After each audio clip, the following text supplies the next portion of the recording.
Hello po, it's me, Quiz Denver. Pasko na nga po bukas at magsisimula nang magluto si Mama, kaya tutulong ako. Hihi. At mag-step to the left, step to the right na nga po ako. Papasok sa munti naming tahanan at dediretso na po ako sa kusina. Ayan nga po yung nabili na namin kanina sa bayan. At eto po, nagpakulo na pala si Mama ng tubig na water. Ano yung unang mong lulutuin? Ito magluluto akong putong kalamay. At ayun po, putong kalamay daw yung lulutuin ni Mama. At panoorin niyo po kung paano yung gagawin. Ayan na nga po, ilalagay na ni Mama yung malagkit na powder. Ayan po. Susunod naman po ilagay ni Mama yung gatas para malusaw at mas talong sumarap. Ayan na po yung susunod na gatas at tinahalo-halo na po ni Mama. Susunod naman po ilagay ni Mama yung asukal para mas lalo pong tumamis. Lalagyan na din po ni Mama ng food color para may kulay at mas ganahan po tayong kumain. At ayan na nga po, ang napili pong kulay ni Mama ay purple at ayan po, halo-haluin na. At para mas lalo pong sumarap, nilagyan na po ni Mama ng dinurog na maning hubad at hindi po nagdamit. Biro lang po. Halo-haluin na po ulit. Ayan, halo lang ng halo, ng halo ng halo. At ang huli pong ilalagay ni Mama ay yung latik ng inyog para mas lalo sumarap. Ayan po, ilalagay na, kutsa-kutsara lang at dahan-dahan. Nung medyo lumapot na po at nahalo-halo na ni Mama, eto na po, ilalagay na sa supot, isusupot-supot na po at ayan po, tatas-tasahin para hindi tumapon. Ayan nga po yung dami ng isang supot at ibubuhol na ni Mama, tapos ilalagay po yan sa pinakulo ang tubig kanina, tubig na water. Ayan Ma, pwede na yung ganyang style. Oo, kagagawa ka na, ikaw na magluluto, ganyan ang gagawin mo. Ganyan lang yung tamang sabaw. Now, ganyan. Sakto lang. Kumukulo na yung tubig na water. Pwede ilagay ko na lang to. Ikaw na kaya anak maglagay niya. Ito nakagluto, kumukulo na yung tubig. Para madali. Ayan. Tulungan mo na kaya ako. Ako po ang maglalagay na para matulungan ko Mama. Ayun. Ilulubog lang po natin siya. Ayan po. Lagyan na natin isa. Habang nagsusupot po si Mama ay tutulungan ko na maglagay dito sa tubig na water. Pinakuluan po kanina.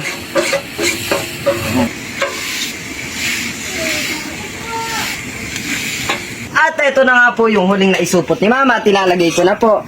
Huwag po kayong mag-alala at naghugas na po ako ng paa ko para clean. Wow! English yun na. Ayan po, nailagay na natin. Maano na ulit yung lulutuin mo?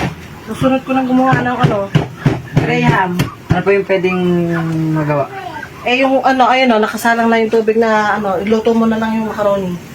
Ikaw na magluto ng macaroni. May Graham po. May Graham po kami. Nagawa ako ng Grahaman namin. Ayan po. Pwede isasalang na yun Mama. Sige, salang mo na yun na igawin mo. Ako na rito sa Graham. Yup. Ito po at mainit na ata ang tubig na water. Okay na. Ayan nga po at habang nag-aasikaso pa po si Mama dito, tutulungan ko po ulit siya at ito po ay sasali na natin yung pasta. Ito po ay hindi gaya ng nakaraang pasta sa na talagang dinurog natin. At yan po, kumukulo na din yung tubig ng water kaya ilalagay na po natin. Pakin natin. Yun.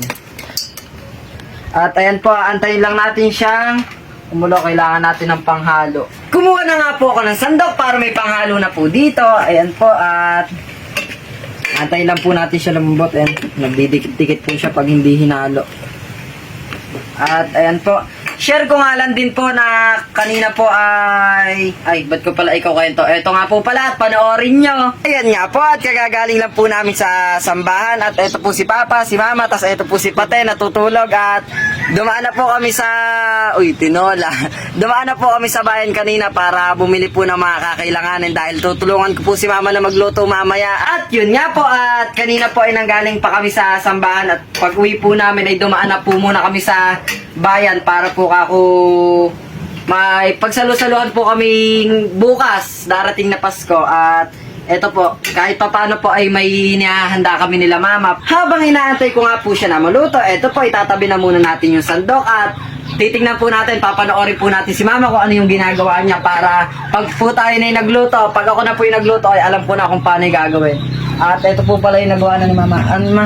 Yung fruit cocktail, tapos yung Gagawa ko ng panggatas niya. at ayan po, at may hinahalo pa si Mama. Ayan, may putem, tapos merong madilaw-dilaw. Ayan, sa kulay na bumasi. Ayan po. At Ayan po yung mga fruit cocktail. Ito po yung iba, yung maliliit na bola. Ayan. Pang basketball. Ganun o. Tapos, ayan po. Ngiti lang para pogi. At may muscle yan. Ayun po. Kahit walang bubuhatin yung malakas nating braso, may muscle yan. Ayan. At halu-haluin po. At ito na nga po, sisimulan ng gawin ni Mama yung Graham na isa po sa paborito ko. At ayan po, nailagay ni Mama yung ginawa niya kanina. Tapos ilalagay na po yung cracker, ayan. At naglagay na po si Mama ng plastic sa kanyang kamay para hindi madumihan. Ayan po, at ipapailalim po muna yung mga cracker, ayan. Masarap, ipine-prepare pa lang. Ayan. Pero gusto ko na agad tikman. Ayan po, ilalagay na yung... Ilan na yung ilalagay dyan? Sa gilid, tatlo-tatlo na lang para... Ayan, hahati-hatiin pala. Para umilalim.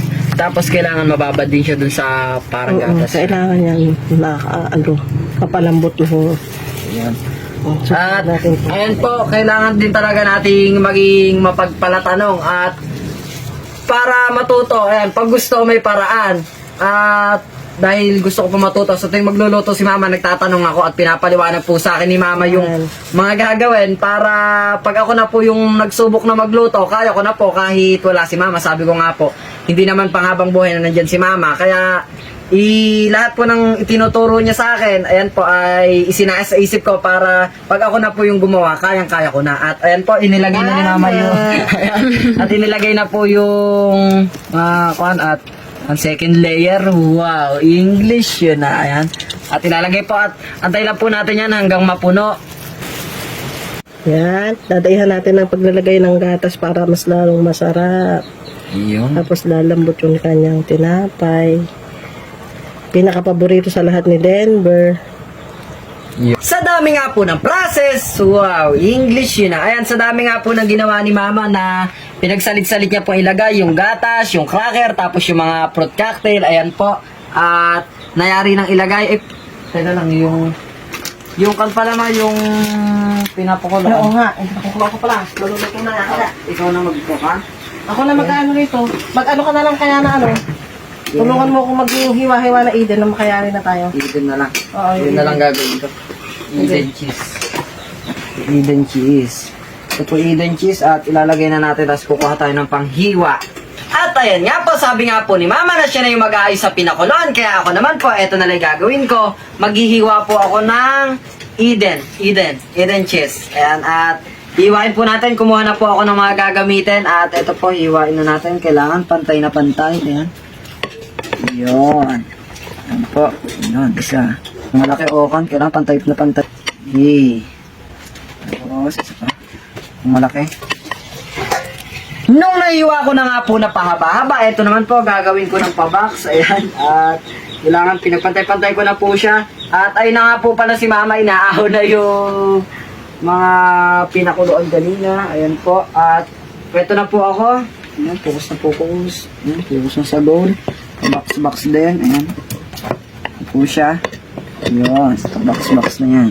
Nahiwa ko naman po ng pahaba, tapos na pa-square ko na. Ito naman po, at leleetan pa natin. At yun pa po natin sa 4x4. Ayan po, at may maliit na tayo nahiwa dito. Ayan po. Ganyan lang talaga dapat siya, maliliit. Ito pa. Ayan, mas maliliit po. At ayan na po, ito na po yung huling nangyari sa ating hiniwa-hiwa. Ayan po, maliliit na siya. At ibibigay na po natin. Para saan ba? Tapos ito ilalagay. Gagawa kong gula-gulaman. Ay, dun sa... Nun kanina. Oo, lahat na lang nang lulutuin ko anak para sa'yo dahil lahat gusto mo. Ay, ganun sana. Kita gustong gusto pagka mahilig sa pagkain. Ayan po, at inilagay, ayun yung isa, medyo malambot din siya. Nababad na eh. At eto nga po, tahimik lang tayo at baka sabihin ni Mama ay ginagawa ko na naman to. Ayan. Pero ayos lang po, kaya ko naman. At ito po, dahil napansin ko po na wala ng kahoy si Mama, kaya ito po, may nasibak naman na pong kahoy si Papa, kaya ako na po muna yung maglalagay doon. At si Papa po, tapos si Pate ay naglibot po sila dahil inaalagaan po ni Papa si Pate. Nagmumotor po sila at sakay-sakay po nila yung bilis ng tuli naming brum-brum. Ayun po, at ayan po, si Papa po kasi ay nasa trabaho, kaya minsan lang po silang magkalaro ni Patay. Kinuha ko po yung basurahan namin para dito ko po bibitbitin po ng malakas kong braso. Ayan, pwede na po yan. Dito po. Ayun. Binuhat na nga ng malakas kong braso. May muscle yan. Stick ko din. May muscle yan. May yung kahoy, oh. Ay, anong ginawa mo? Ba't nagbuhat ka? Ako na lang sana kukuha eh. Nakakala mo muna na may trabaho ko. Ang meron bata. Pwede na. Pero mainam na rin. May pag mo talaga. Ayan pa. Nagalit pa. Napagalit ako, ano. Ayan pa. Ngayon na po. Konti na lang. Matitikman na natin yan bukas. Tutulak ko pa nga po itong kahoy at ayan po. Para mas talong magbaga. Ayan. Para makatipid din po dahil ang mahalaga ay importante. Ang importante hindi na po masyadong magagamit yung gasol para makatipid din po at dito na lang po muna sa kahoy magluluto. Pag po kasi sa gasol ka din po talaga nagluluto, nagpapa gasol sila mama para sa akin po. Ayan, nilagay ko na inilagay. Ayan. At para sa akin po dahil pag po minsan ayan, gusto ko nga po magluto. Ayun nilang dito ako magluluto sa may kahoy. Gusto po nila doon na lang sa may gasol para di na ako mahirapan. Ayan po, unti na lang yung ginagawa ni Mama. Ma, bakit may niluluto ka pa? Mukhang madami tayo handa. Nagawa ko yung gulaman pa nga ito, hindi pa na Ay, may gulaman pa. Oo. Papatigasin pa yan. Oo nga, mamaya pa itong magagawa. Pero yung mga yon okay na. Okay na yun, ito na lang, huli na ito. Patitigasin na nga lang. Unti na lang. Pwede na yan. Oo. Yun nga po, tonti na lang daw po yung gagawin ni Mama at maluluto na din daw po mamaya-maya. Sa nagbigay nga po sa amin ng karagdagang panghanda, maraming salamat po at hindi ko na po kayo babanggitin. Kilala nyo na po kung sino kayo at maraming salamat po. Meron na po kaming handa ngayon at maluluto na. Meron pong kalamay, buko pandan, macaroni salad at graham. Yan po yung handa namin para sa darating na Kapaskuhan. Kaya ngayon po na December 24, binabati ko na po kayong lahat ng maligayang Pasko at manigong bagong taon. Ang hiling ko po sa ating lahat na sana po maging masaya po tayong lahat at ang mga mahal po natin sa buhay makasama po natin at sana din po punong-puno ng pagmamahalan at sa darating po na panibagong taon na naman nating lalakbayan ay palagi po tayong manalangin sa taas na palagi po tayong gabayan at malagpasan po natin ang lahat ng pagsubok sa buhay na darating. At yun lang po. Sana po ma-enjoy namin ang magiging Kapaskuhan bukas at sana din po maging masaya po tayong lahat. Sabi ko nga po, binabati ko po kayo ulit ng maligayang Pasko at maligong bagong taon. Maraming salamat po sa palaging panonood at pagsuporta. Yun lang po, mayayari na nga po pala yung video. Salamat sa panonood mo. Sana nag-enjoy ka, hindi ko na sayang yung load mo.